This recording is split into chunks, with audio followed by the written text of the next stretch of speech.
Este es un mensaje del pastor John MacArthur, traducido y predicado en español para el mundo de habla hispana. Santiago 5, versículos 1 al 6. Y quiero leer estos 6 versículos de apertura de este capítulo final y colocarlos en su mente para nuestro estudio en esta noche. Comenzando en el versículo 1. Vamos ahora, ricos, llorad y aullad por las miserias que os vendrán. Vuestras riquezas están podridas y vuestras ropas están comidas de polilla. Vuestro oro y plata están enmohecidos, y su moho testificará contra vosotros, y devorará del todo vuestras carnes como fuego. Habéis acumulado tesoros para los días postreros.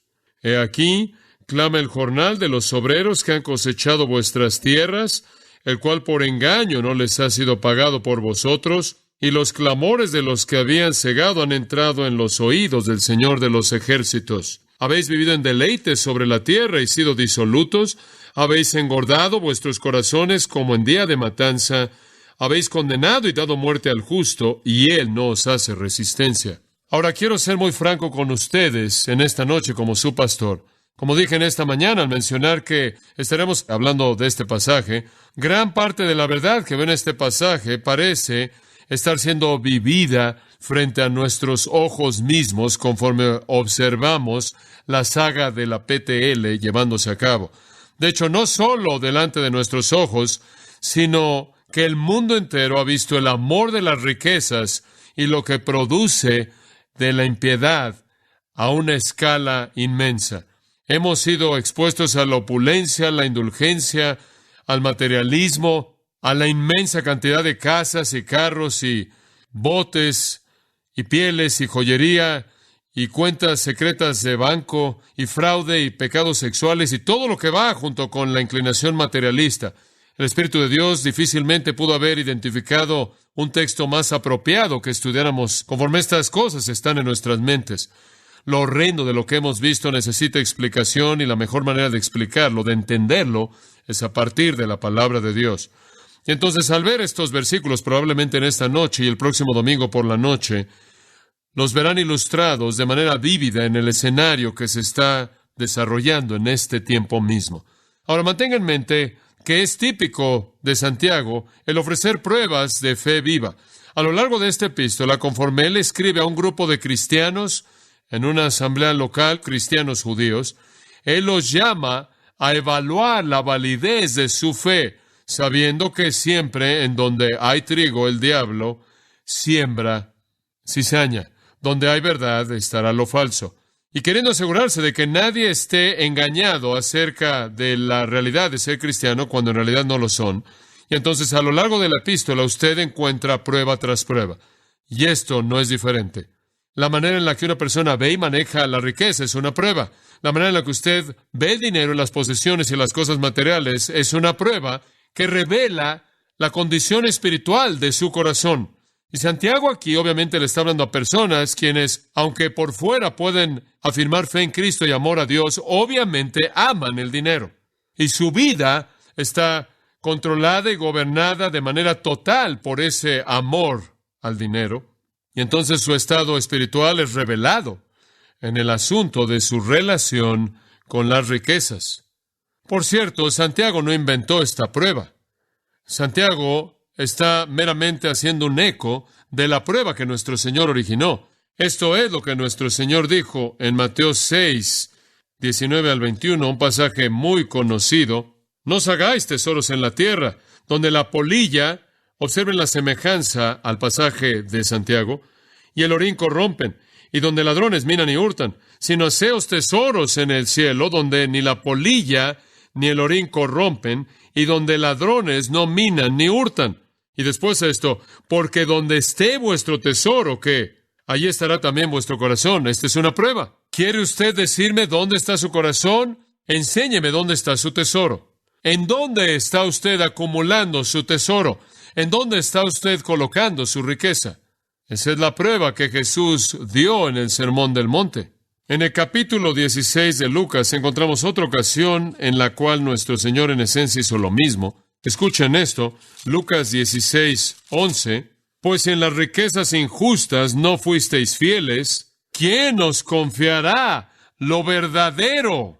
¿Cree usted que Dios le va a encomendar las realidades de su reino eterno, las cuales son las riquezas verdaderas, si usted no ha demostrado un manejo apropiado del dinero? ¿Acaso Dios le dará lo que realmente tiene valor si usted no puede manejar lo que no es de valor? Y si en lo ajeno no fuisteis fieles, ¿quién os dará lo que es vuestro? Si usted no puede ser fiel en el dinero que usted administra como una administración por parte de Dios, por así decirlo, entonces, ¿por qué Dios le va a dar algo que le pertenece a usted de una naturaleza espiritual? Y después Él lo resume: ningún siervo puede servir a dos señores, porque o aborrecerá al uno y amará al otro, o estimará al uno y menospreciará al otro. No podéis servir a Dios y a las riquezas. Y en el siguiente versículo: y oían también todas estas cosas los fariseos, que eran avaros, y se burlaban de Él. Eran religiosos, pero la condición de su corazón fue revelada en su avaricia. Es una prueba. ¿Cómo ve usted la riqueza? Es una prueba espiritual. Y entonces Santiago aquí, de regreso en Santiago capítulo 5, realmente está reiterando una prueba que nuestro Señor mismo estableció. Y el pasaje en Santiago es un pasaje fuerte, el más fuerte en la epístola. Es un pasaje de juicio condenador en contra de los ricos impíos que profesan la fe cristiana y profesan la vida cristiana, pero cuyo Dios verdadero es el dinero. Santiago entonces está edificando sobre la enseñanza del Señor Jesús, como con frecuencia lo hace. De hecho, realmente hay muchos paralelos en la epístola de Santiago al Sermón del Monte, y aquí vemos un paralelo directo en el capítulo 6, versículos 19 al 21, el cual le leí hace un momento. Entonces, Él está llamando a los ricos a revisar la condición verdadera de su corazón al ver cómo están manejando su riqueza. Y en esta sección, Él presenta la denuncia más fuerte, más condenadora, más aguda en contra de estas personas dada en esta epístola. Es en contra de esas personas ricas e impías a quienes se les ha dado el beneficio de la riqueza, la han pervertido y la han corrompido y en sí mismas, y lo han hecho en la manera en la que lo han manejado. Han prostituido la bondad de Dios, quien básicamente nos da el poder de hacer las riquezas, como dice en Deuteronomio 8:18. Han prostituido la bondad y generosidad y bendición de Dios, de quien dice la bendición del Señor trae riqueza en Proverbios 10:22. Entonces han tomado lo que Dios de manera generosa y en gracia ha dado y lo han corrompido y pervertido. Ahora, permítame decirle que la riqueza en sí misma no es pecaminosa. Creo que usted sabe eso. No es pecaminoso poseer dinero, no es pecaminoso poseer las bendiciones que Dios da. Es una administración dada por Dios a algunos. Todos nosotros tenemos algún nivel de riqueza que administrar y varía de persona a persona por diseño de Dios. Y Dios puede bendecirnos de maneras diferentes, dándonos algunos más y a otros menos que otros. No está mal poseerla, pero obviamente está mal usarla de manera errónea. Por cierto, entre más tiene usted, en muchas maneras, mayor es el potencial para prostituir su uso apropiado. No obstante, cuando su corazón es perverso y el amor al dinero lo controla, entonces lleva, de acuerdo con 1 Timoteo 6:10, a toda especie de mal. E inclusive lleva al juicio, el juicio por parte de Dios mismo. Entonces Santiago está hablando en contra del amor al dinero que hace que la gente tome lo que es una bendición de Dios y la pervierta para sus propios fines. Podrían decir que son cristianos, podrían pertenecer a la iglesia, pueden asistir a la iglesia, pero Santiago está diciendo, más vale que veas lo que hacen con su dinero, porque como Jesús lo enseñó, revelará la condición de su corazón. Si sirven al dinero, no sirven a Dios. Si están acumulando todo su tesoro en la tierra, ahí es donde está su corazón. Es así de simple. Ahora, Santiago se oye aquí como un profeta del Antiguo Testamento. De hecho, usted no puede estudiar este pasaje sin regresar al Antiguo Testamento, y quiero leérselos a usted varios pasajes para que usted pueda tener el sabor de lo que Santiago realmente está diciendo. Es un legado realmente muy rico en el que se coloca Santiago conforme habla, por así decirlo, como un profeta del Antiguo Testamento. Escuche, por ejemplo, Isaías, capítulo 3, versículo 14. Isaías dice: Jehová vendrá a juicio contra los ancianos de su pueblo y contra sus príncipes, porque vosotros habéis devorado la viña y el despojo del pobre está en vuestras casas. ¿Qué pensáis vosotros que majáis mi pueblo y moléis las caras de los pobres? Dice el Señor Jehová de los ejércitos. Han abusado de los pobres, Él está diciendo, para sus propios propósitos y sus propios fines, y han consumido todo lo que ven. Isaías capítulo 10, hay de los que dictan leyes injustas y prescriben tiranía para apartar del juicio a los pobres y para quitar el derecho a los afligidos de mi pueblo, para despojar a las viudas y robar a los huérfanos. ¿Y qué haréis en el día del castigo? ¿A quién os acogeréis para que os ayude cuando venga de lejos el asolamiento? ¿En dónde dejaréis vuestra gloria? Sin mí se inclinarán entre los presos y entre los muertos caerán. Ni con todo esto ha cesado su furor, sino que todavía su mano está extendida. Otra denuncia fuerte de los impíos por la manera en la que han tratado a los pobres y han usado de manera equivocada el regalo de Dios de las riquezas. Nadie lo dice de una manera tan directa como Amós. Amós, el pastor de Tecoa, capítulo 4. Oíd esta palabra, vacas de Basán, que estáis en el monte de Samaria, que oprimís a los pobres y quebrantáis a los menesterosos, que decís a vuestros señores, traed y beberemos. Jehová el Señor juró por su santidad. He aquí vienen sobre vosotros días en que os llevarán con ganchos y a vuestros descendientes con anzuelos de pescador, y saldréis por las brechas una tras otra, y seréis echadas del palacio, dice Jehová. Un tiempo de destrucción devastadora. En el capítulo 8 de Amós, en el versículo 4, y esto es muy poderoso, oíd esto los que explotáis a los menesterosos y arruináis a los pobres de la tierra, diciendo, ¿cuándo pasará el mes y venderemos el trigo? En otras palabras, vamos a terminar con esta época religiosa para regresar a ganar dinero. Estamos perdiendo dinero. Y la semana, y abriremos los graneros del pan, y achicaremos la medida, y subiremos el precio, y falsearemos con engaño la balanza. En otras palabras, van a poner menos en una efa, la cual es una medida de peso, de lo que supuestamente debía estar ahí, cargándoles más, pagando más, pero obteniendo menos, falsificando la balanza, engaño. Odiaban las fiestas porque llevaba sus negocios a un alto. Para comprar los pobres por dinero y los necesitados por un par de zapatos, y venderemos los desechos del trigo. Jehová juró por la gloria de Jacob, no me olvidará jamás de todas sus obras. No se estremecerá la tierra sobre esto, no llorará todo habitante de ella. Subirá toda como un río y crecerá, y mermará como el río de Egipto. Acontecerá en aquel día, dice Jehová el Señor, que haré que se ponga el sol a mediodía, y cubriré las tinieblas, la tierra en el día claro, y cambiaré vuestras fiestas en lloro, y todos vuestros cantares en lamentaciones, y haré poner cilicio sobre todo lomo, y que se rape toda cabeza, y la volveré como en llanto de unigénito, y su postrimería como día amargo. Esta es simplemente una denuncia profética en contra de los ricos impíos, y aquí es de donde Santiago obtiene su legado en términos de cómo él los enfrenta en su epístola. Podrás leerles Miqueas, capítulo 2, versículos 1 al 5, muy parecido. Podrás leerles Malaquías, capítulo 3, versículos 1 al 5, otra diatriba en contra de los ricos impíos. Y Santiago se oye exactamente así. Sus raíces judías realmente se manifiestan en esta porción en particular. Ahora, simplemente un comentario para que identifique la dirección de este texto aquí. Él está hablando y escribiéndole a la congregación de la iglesia, aquellos que están congregados en el nombre de Cristo. Algunos de ellos, obviamente, profesando ser cristianos, no lo eran, y esa es la razón por la que tiene usted esta serie de pruebas, como en Primera de Juan. Algunos de ellos, por su uso y abuso de la riqueza y el dinero y cosas materiales, mostraban una desconsideración total hacia Dios, una desconsideración total hacia su palabra, y demostraron que a pesar de su profesión no poseían salvación. Y no creo que hay manera alguna de equivocarnos acerca de a quién le está hablando aquí. Algunos han querido decir que no le está hablando a personas en la iglesia. Entonces, ¿por qué les hablaría aquí en segunda persona y por qué le estaría hablando a personas que no están ahí para oír o leer, a personas que no están ahí para escuchar? El hecho de que él se dirige a ellos en segunda persona significa que él tiene en mente a los que van a oír la carta, que se han identificado a la iglesia de alguna manera. No tendrá sentido que él estuviera dando este tipo de mensaje a gente que está afuera.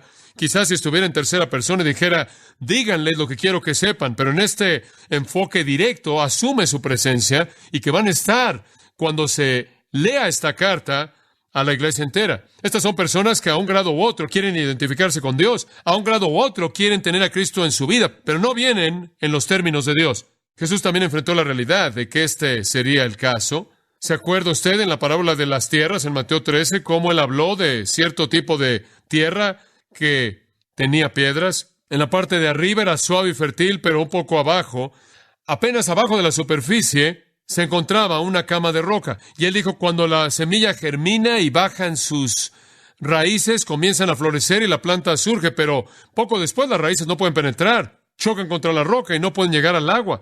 Cuando el sol llega, quema la planta y se muere. Jesús describe ese tipo de personas como aquellos que oyen la palabra, la reciben con gozo por un tiempo, pero cuando hay un precio que pagar, cuando tienen que entregar algo, cuando tienen que sufrir por Cristo, no quieren eso, se van. Después él habló de una tierra con arbustos, en donde el suelo todavía está lleno de las raíces de los arbustos, y aunque la planta buena parece florecer, los arbustos la ahogan. Y esto es lo que él dijo de eso en el versículo 32. El que recibe la semilla entre los arbustos es el que oye la palabra, y los afanes de este siglo, escucha esto, el engaño de las riquezas ahogan la palabra y no da fruto. Hay personas que oyen la palabra, que quieren identificarse con la iglesia, pueden decir que quieren las promesas de la salvación, pero están demasiado engañados por las riquezas y demasiado enamorados del mundo y demasiado renuentes a sacrificarse para dejarlo.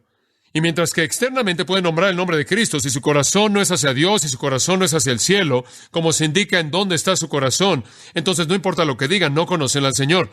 Es como la parábola de la perla de gran precio y el tesoro en el campo. En ambos casos, el hombre que quería comprar el tesoro y el hombre que quiso comprar la perla vendió todo lo que tenía para comprarlo. Hay personas que no quieren entregar nada. Quieren su materialismo, su riqueza, su impiedad y a Jesús en la parte de arriba. Y en Mateo 19, Jesús no toleró eso con el joven rico. Él dijo, vende todo lo que tienes, da el dinero a los pobres y ven y sígueme. Y el hombre era muy rico y se fue. Él amó sus riquezas más que a Cristo. Y me atrevo a decir que es algo triste, pero en la actualidad tenemos a muchas personas que tienen la ilusión, se les ha dado la ilusión de que son cristianos porque hablan mucho de Jesús, pero si usted ve su estilo de vida, va a ver que en realidad muestran que su verdadero Dios es el dinero y las riquezas. Y podría llegar al punto de decir que algunos de ellos podrían ser televangelistas. Y si usted entra tras bambalinas, atrás de toda la plática de Jesús y comienza a ver dónde colocan su tesoro, va a descubrir en dónde está su corazón. Aman el dinero. Estas personas aman las posesiones. Su tesoro está en la tierra y allí es donde está su corazón. Y aman y sirven el dinero y entonces no pueden servir a Dios. De regreso a Santiago 4:4. ¿Acaso no sabéis que la amistad con el mundo es enemistad contra Dios? Por tanto, todo aquel que quiera ser amigo del mundo se constituye enemigo de Dios. Si usted está inmerso en todo lo que el mundo tiene que ofrecerle, usted muestra quién es en realidad. Juan dijo, no améis al mundo, ni las cosas que están en el mundo. Si alguno ama al mundo, el amor del Padre no está en él. 1 Juan 2:15. Entonces la denuncia se dirige en contra de los farsantes ricos en la iglesia que quieren nombrar el nombre de Jesús, pero cuyo verdadero Dios es el dinero. Y la iglesia tiene que hablar en contra de eso, amados. No podemos permitirle a la gente que viva engañada, pensando que son cristianos, y sus palabras de Jesús es suficiente cuando uno ve su vida, y su vida muestra que están absolutamente consumidos por el amor al dinero. Ahora, al mismo tiempo, dice usted, ¿esto se dirige solo a estas personas? Y yo digo, no. También le habla a mi corazón y también a su corazón como cristianos, porque nos recuerda de los pecados de los impostores que debemos evitar. Nos recuerda que no debemos ser como estas personas, quien externamente nombran el nombre de Cristo. Como un escritor lo dice, Él nos muestra el foso para que ninguno de nosotros caiga en él. Es una advertencia fuerte de juicio en contra de los impíos ricos, quienes se identifican con la iglesia, pero cuyos corazones están dirigidos hacia su dinero y cuyo Dios es su dinero, y cuya vida rodea su comodidad personal y su satisfacción egoísta, pero también es una gran afirmación para aquellos que son verdaderos creyentes, para asegurarse de que eviten los pecados que caracterizan a estas personas. Ahora comencemos con la afirmación que viene en el versículo 1, y es un anuncio fuerte de juicio. Vamos ahora, ricos, llorad y aullad por las miserias que os vendrán. Ahora, con ese llamado a que los ricos impíos respondan apropiadamente, Santiago comienza su denuncia. Él está diciendo, la condenación inescapable viene y ustedes deben tener la reacción de llorar y aullar. Las palabras, vamos ahora, notará, también se encuentran allá atrás en el versículo 13 del capítulo 4. Él usa esa pequeña frase 2 veces. Aquí él nos presenta un nuevo grupo. Ahí él presentó al tipo de gente que simplemente vive su vida sin pensar en Dios. Aquí él presenta a los ricos impíos. Podría ser traducida, ahora escuchen o entiendan esto o vean aquí. Está llamando su atención. Es un ataque en un estilo profético del Antiguo Testamento. Él los llama a poner atención y escuchar. Y entonces él dice, vamos ahora, hombres ricos. Y ese es el grupo al que está atacando, ese es el grupo que está denunciando. Los ricos materiales que son ricos impíos. Ahora, ¿se acuerda usted de quiénes son los ricos del mundo? ¿Se acuerda eso cuando definimos eso en nuestro estudio de 1 Timoteo? Y dijimos, cualquier persona que tiene más de lo que necesita es rico. Si usted tiene lo que necesita, usted no tiene más dinero que gastar, tiene que usarlo todo para sobrevivir. Pero si usted tiene dinero por encima de lo que necesita, usted está en la categoría de los ricos. Entonces, ¿quiénes son los ricos? Esas personas que tienen más de lo que necesitan para vivir. Pero ¿quiénes son los ricos impíos a quien le habla Santiago? Ellos son los que usan de manera equivocada y abusan de manera total la administración de ese dinero que tienen por encima de lo que necesitan. Y entonces él está dirigiéndose a aquellos cuyas vidas son un abuso continuo de sus recursos. Observe lo que les dice que hagan. Llorad y aullad. Dos palabras muy interesantes. Llorad, klaiosite, significa llorar fuerte. No es un lloro en silencio. Significa llorar fuerte. Significa llorar de una manera de lamento. De hecho, es usado para llorar por los muertos. Lo ve usted en el capítulo 7 de Lucas, versículos 3 y 32. Y de manera significativa lo ve en Juan 11, al hablar del lloro en la tumba de Lázaro. Era usada para ese tipo de lamentos públicos que se llevaban a cabo en el tiempo de una muerte. También es usada para el lloro y el lloro fuerte que viene como resultado de la vergüenza y la lamentación. El remordimiento lo vemos usado así en Lucas 7:38 y Mateo 26:75. Entonces, habla de una expresión de tristeza verbal, fuerte, de lamento. Es una expresión emocional fuerte conforme la gente ve el juicio condenador inescapable del infierno frente a ellos. Esa es la idea. Hombre, ahora que pueden ver lo que realmente están viendo, más vale que lloren y aúllen. Por cierto, la misma palabra es usada ya atrás en el capítulo 4, versículo 9, cuando dice, afligíos y lamentad y llorad. Ahí es la tristeza del arrepentimiento, pero aquí no ha llamado al arrepentimiento. Y entonces otra palabra es añadida aquí. Con el arrepentimiento hay un lamento fuerte, y Juan antes compartió conmigo su testimonio que cuando él comienza a pensar en su pecado, él clama, él llora a Dios por él. Hay un lamento, creo yo, en el corazón de cualquiera que enfrenta a Dios y confiese su pecado. Pero termina en ese punto, porque donde está el lamento del arrepentimiento está la gracia del perdón. Pero donde está el lamento aquí no hay gracia, y entonces el lamento pasa a un aullar. Va más allá de eso. Ololuzo, una palabra casi onomatopeica en el griego, significa gritar o hacer ruidos que van más allá de simplemente lamentar, de gritar. Una voz aguda intensifica la expresión de desesperanza, una tristeza violenta fuera de control. Hay ejemplos de esto, particularmente en el Antiguo Testamento.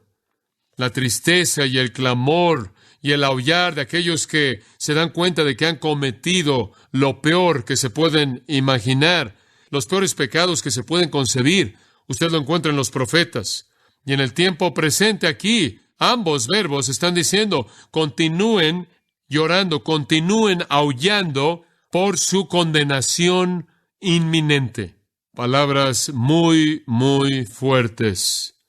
Entonces Santiago llama a una respuesta fuerte de tristeza abrumadora. ¿Por qué? Observe de nuevo el versículo 1. Porque o por las miserias que os vendrán. Esa palabra miserias es usada solo aquí y en Romanos 3:16. Tiene que ver con un estado miserable. Tiene que ver con prueba. Tiene que ver con problemas más allá de problemas. Problemas abrumadores, sufrimiento abrumador, turbación abrumadora. Y es sus miserias, Él lo personaliza. Las miserias que vienen de manera específica sobre ustedes. No es genérico. Él no está diciendo de manera colectiva, todos ustedes deben aullar porque colectivamente todos van a sufrir. Él está diciendo ustedes individualmente deberían aullar porque de manera individual van a sufrir miseria. Él no nos dice cuándo va a venir, pero sabemos cuándo va a venir. Viene en la venida de Cristo. Viene cuando se enfrenten a Dios. El juicio es inevitable. Ese es el clamor aquí. Juicio en contra de los ricos impíos. En Lucas, y quiero cubrir un par de pasajes adicionales porque es tan importante que usted entienda el retrato entero de lo que las Escrituras enseñan, y usted sabe que a mí me gusta hacer esto porque llena nuestro pensamiento.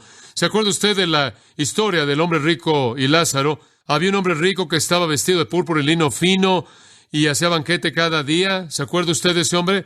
Tenía todo en este mundo. Y dice que él murió y fue sepultado en el versículo 23. Y en el Hades, él levantó sus ojos estando en tormento. muy vívido. Él está en la flama atormentadora, ardiente de una eternidad impía por haber rechazado a Cristo. Y Jesús señaló eso a las personas cuando Él dio esa historia de ese hombre rico.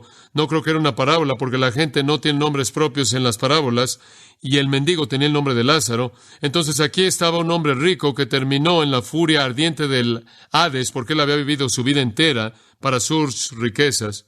Allá atrás en Lucas capítulo 6, versículo 24, «Ay de vosotros que sois ricos, porque han recibido vuestra consolación. Ay de vosotros que están llenos, porque tendréis hambre. Ay de vosotros que os reís ahora, porque lloraréis y lamentaréis». ¡Qué afirmaciones! ¡Qué afirmaciones tan terribles! Me acuerdo de lo que Pedro le dijo a Simón en Hechos 8, «Tu dinero perezca contigo». Si usted vive para el dinero, morirá, usted perecerá, y que su dinero perezca junto con usted. Entonces, en el Antiguo Testamento, de los labios de nuestro Señor y aquí de Santiago, se pronuncia juicio contra los ricos impíos. ¿Pero por qué? ¿Qué es lo que estas personas hicieron que trae este castigo? Veamos la primera de 4 características de los ricos impíos que resultan en su juicio, y verá lo pertinente que este primer punto es. Ellos serán condenados porque, número 1, su riqueza fue, escuche esto, acumulada de manera inútil. ¿Escuchó eso? Acumulada de manera inútil. Versículos 2 y 3. Esto es algo condenador. Vuestras riquezas están podridas y vuestras ropas están comidas de polilla. Vuestro oro y plata están enmohecidos, y su moho testificará contra vosotros y devorará del todo vuestras carnes como fuego. Habéis acumulado tesoros para los días postreros, o en los días postreros, mejor traducción. El pecado es mencionado al final del versículo 3. Lo han acumulado. El verbo es del cual obtenemos la palabra tesauro. Han acumulado su tesoro acumulado. Han apilado su riqueza. Dice usted, ¿está mal eso? Sí, porque es a expensas de su uso apropiado. Lo han apilado de manera inútil. Hombre, ese es un pecado trágico de nuestra propia época. Obviamente, cuando Dios lo prospera a usted y a mí, nos da más de lo que necesitamos. Él lo hace para que lo usemos de manera apropiada para su gloria y la extensión de su reino. Mi enfoque a la vida es que quiero salir de este mundo simplemente en el momento en el que el dinero se me acabe. Y quiero asegurarme de que no esté acumulando a la luz o para un mañana nebuloso que quizás nunca venga, cuando Dios está llamando a la inversión apropiada de todo lo que tengo en su reino eterno en este momento. Obviamente Dios provee para nosotros, para que podamos proveer para nuestras familias, y el que no hace eso, 1 Timoteo 5 dice, es peor que un incrédulo. Debemos cuidar de nuestra familia, de aquellos en la familia extensa, esas mujeres privadas y viudas que conocemos. Más allá de eso, el resto del dinero que Dios nos ha dado y la riqueza que Él nos ha dado es para ser usada de alguna manera para su gloria. Las Escrituras nos dicen que parte de ella debe ser entregada a su servicio. En el Antiguo Testamento lo daban al templo, lo daban inclusive para la construcción del tabernáculo, daban a Dios regularmente lo que Dios deseaba de ellos, algunos diezmos que tenían que dar y muchas ofrendas voluntarias que daban a partir de la voluntad de su corazón, debe ser entregado a su servicio. Jesús dijo en Lucas 6:38, «Dad y se os dará, medida buena, apretada, remecida y rebosando darán en vuestro regazo». El apóstol Pablo escribió y dijo, el primer día de la semana, cada uno de ustedes aparte, conforme Dios lo haya prosperado. Entonces, nuestra riqueza debe ser dada al reino. Debe ser dada a la expansión del reino, a la extensión del reino, no como algo legalista, sino porque nuestros corazones están tan consumidos con la misión del reino y con el amor del Señor, quien es el Rey. En tercer lugar, no solo debe ser usado para la familia que Dios nos ha dado y entregado al servicio del reino, sino que en tercer lugar debe ser usado para ganar a los perdidos. No puedo pensar en una mejor manera de usar el dinero que invertirla en aquellos que ganan a los perdidos. En Lucas 16, en una afirmación muy directa acerca del uso del dinero, Jesús dijo, háganse amigos mediante el dinero injusto para que cuando falle los puedan recibir en la habitación eterna. En otras palabras, usen su dinero para ser amigos que los saluden en el cielo cuando lleguen ahí. Use su dinero para ganar gente a Cristo. ¿Qué más? Acumularlo de manera inútil viola la intención de Dios. En cuarto lugar, las Escrituras dicen que use su dinero para cuidar de los necesitados. Le leí esos pasajes en el Antiguo Testamento y en cada una de las denuncias proféticas en contra de los impíos son básicamente porque defraudaron a los pobres y a los necesitados y a los huérfanos y a las viudas. Y ellos retuvieron de aquellos en necesidad. Y Juan dice en 1 Juan 3 que si usted cierra su compasión a ese tipo de persona, entonces dígame usted cómo es que el amor de Dios mora en usted. Si usted acumula su dinero en lugar de darle a aquellos que tienen necesidad. Inclusive el apóstol Pablo en Gálatas 2 habló de una manera tan directa acerca de lo importante que era el recordar a los pobres y decir, también fue diligente en hacer eso. Proveer para su familia, entregarlo al servicio del reino, usarlo para ganar a los perdidos, cuidar de aquellos que están en necesidad.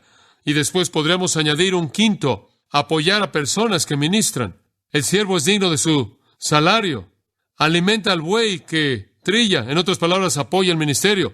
Usted ha recibido riqueza por parte de Dios. Úselo para cuidar de la gente que Dios le ha dado. Úselo para entregarlo a su servicio. Úselo para ganar a los perdidos. Úselo para cuidar a aquellos que tienen necesidad. Úselo para apoyar a aquellos que están en el ministerio, pero no lo acumule. Y si ha sido su característica el acumularlo de manera inútil, entonces dice Santiago, usted será condenado por ello, y da evidencia del hecho de que su corazón está en las cosas terrenales y que su Dios es el dinero, no el Dios verdadero. No hay lugar para que diga que usted es un creyente, que usted es un hijo verdadero de Dios, que usted ama a Cristo, un siervo de Dios, y después acumula una fortuna de manera inútil sin considerar la palabra de Dios en absoluto. Ahora, Santiago presenta este tipo de acumulación. Observe la manera en la que él lo presenta. Él menciona en primer lugar riquezas podridas, en segundo lugar ropas comidas de polilla y su oro y plata enmohecidos. Ahora, fuera de la tierra y las casas, solo vamos a cubrir esto brevemente, entonces quédese conmigo. Fuera de la tierra y las casas, la riqueza realmente estaba involucrada con esas tres cosas. En primer lugar, las riquezas generalmente se refieren a comida. Grano, trigo, cebada, quizás algo de carne que habrá sido almacenado, que era susceptible a la putrefacción. El término podridas creo que nos da la flexibilidad para traducir la palabra riquezas, o por lo menos ver que ahí está el sentido de comida, lo cual puede pudrirse de manera fácil. La gente colocaba su riqueza al acumular el grano, como el rico insensato cuyos graneros estaban llenos. Él dijo, derríbenlos, construyan unos más grandes, acumúlenlo todo ahí, almacénenlo ahí. Come, bebe y regocígate. En otras palabras, voy a vivir mi vida, nunca volveré a trabajar, lo tengo acumulado para siempre. Y esa es la evidencia de un corazón no regenerado, pereza. Lo tengo todo guardado y claro, eso era típico en ese entonces. Acumule su grano de su vida y viva del resto para el resto de su vida. Acumule tanto como pueda para usted mismo, de manera inútil, acumulándolo. Y lo hacían así con el grano, lo acumulaban. La palabra riquezas, por cierto, es la palabra ploutos, y la palabra viene del nombre de uno de los dioses griegos antiguos de la mitología. Su nombre ploutos significa la producción abundante de la tierra. Entonces, eso es lo que la palabra significa. Y por cierto, se decía en la mitología griega que Ploutos era el hijo de Demetra, la diosa de la tierra. Entonces, la palabra Ploutos tiene una conexión a través de la mitología griega con lo que la tierra produce, y de ahí también podemos concluir que puede ser usada para referirse al alimento, a los vegetales, al grano y quizás inclusive carne que son almacenados como resultado de los productos de la tierra. Pero Santiago está diciendo, están podridas, se sapen, están corruptas. La forma del nombre de ese verbo es usada de una llaga que se está pudriendo y habla de putrefacción corrupta. Entonces él dice, su grano acumulado está podrido. Y el retrato aquí no es de un juicio, sino de una realidad. Usted no lo puede guardar, se va a pudrir. Usted no lo puede acumular, se va a pudrir. Su acumulación es tan inútil porque al final no le va a servir a nadie. Después, en segundo lugar, la gente rica coloca su dinero y su fortuna en ropa. Y usa la palabra ropas aquí, himatia, significa la túnica larga, suelta, y le tejían joyas y cosas de valor. Estas túnicas después eran heredadas. Literalmente podía tener una fortuna en su vestimenta. Y claro, cuando esa túnica era guardada en algún lugar, como usted bien sabe, la larva de la polilla podía arruinarlas. Y las vestimentas, así como nuestro Señor habló, podían ser comidas por la polilla. Y entonces ustedes están acumulando su tesoro en grano, y eso se va a pudrir con el tiempo. Y si usted lo acumula en vestimenta, van a ser comidas por la polilla conforme pasa el tiempo. Después, en tercer lugar, vuestro oro y plata están enmohecidos. Obviamente, las monedas de ese día, a las cuales se refiere Santiago aquí, son como las monedas a las cuales nuestro Señor se refirió en Mateo 6, donde dijo, haceos tesoros en el cielo, donde la polilla y el orín no corrompen. La implicación es que tenemos algo de investigación para respaldarlo. Las monedas en esos días no eran de plata pura ni de oro puro, sino mezcladas en una aleación y con las circunstancias correctas tendían a enmohecerse. Y Santiago dice, el dinero acumulado en algún lugar, a lo largo del tiempo, sepultado en el suelo, podría enmohecerse. Entonces, ¿qué tiene después? Nada. El punto de Santiago es tan básico. Qué pecaminoso, qué necio, qué torpe es el acumular dinero, el acumular ropa, el acumular comida, cuando todo se pudre. E inclusive si permanece, usted no permanecerá. Y si esa es la manera en la que usted ha vivido su vida, entonces la pregunta es si usted adora a Dios o no. Una persona miserable, desafortunada, estaba tan molesta por su falta de fortuna. Y de acuerdo con la historia, él dijo, ¿qué persona tan miserable y desafortunada soy? Le dijo uno de sus vecinos. Anoche alguien me robó mi tesoro, el cual había sepultado en mi jardín, y colocaron una piedra en su lugar. A lo cual el vecino respondió, pero usted nunca usó su tesoro, entonces, amigo mío, simplemente crea que la piedra todavía es su tesoro y usted no es más pobre. Sabiduría. Si todo se va a pudrir, ¿por qué se preocupa? Acumulamos tantas cosas. Acciones, cuentas de banco, oro, plata, joyería, posesiones. Me gustaría ver lo que sucedería un domingo si toda persona trajera su joyería y la echara aquí. Toda la plata y el oro, y si lo derritiéramos y pudiéramos comprar quizás la mitad de Panorama City. No lo sé, así es como construyeron el tabernáculo. ¿Dónde está su tesoro? ¿Dónde es invertido? ¿En dónde está usted acumulándolo? Acumulamos tantas cosas. Una dama me llamó hace unas semanas atrás y dijo, estoy trayéndole todas mis acciones. Quiero darlo todo al Señor. Y ella llegó y desenrolló todos estos títulos de acciones y los sacó de sobres y quitó las ligas y se fue bendecida, porque ahora todo estaba en las manos del Señor. Y me llamó el otro día y dijo, sé que usted está cuidándolo bien, ¿verdad? Ella dijo, no se lo daré a nadie más que usted. Y soy responsable de cuidarlo bien y usarlo para la extensión del reino. Eso es maravilloso. No quiero que sea irresponsable en su vida, pero quiero que sepa que no puede acumularlo. Alguien dijo, si el dinero habla, lo único que me dice siempre es adiós. Y no hay duda al respecto, pero eso es verdad. Entonces, antes de que pueda decir adiós, ¿por qué no lo usa para la gloria de Dios? Bueno, a partir de aquí él habla acerca del juicio en contra de ellos.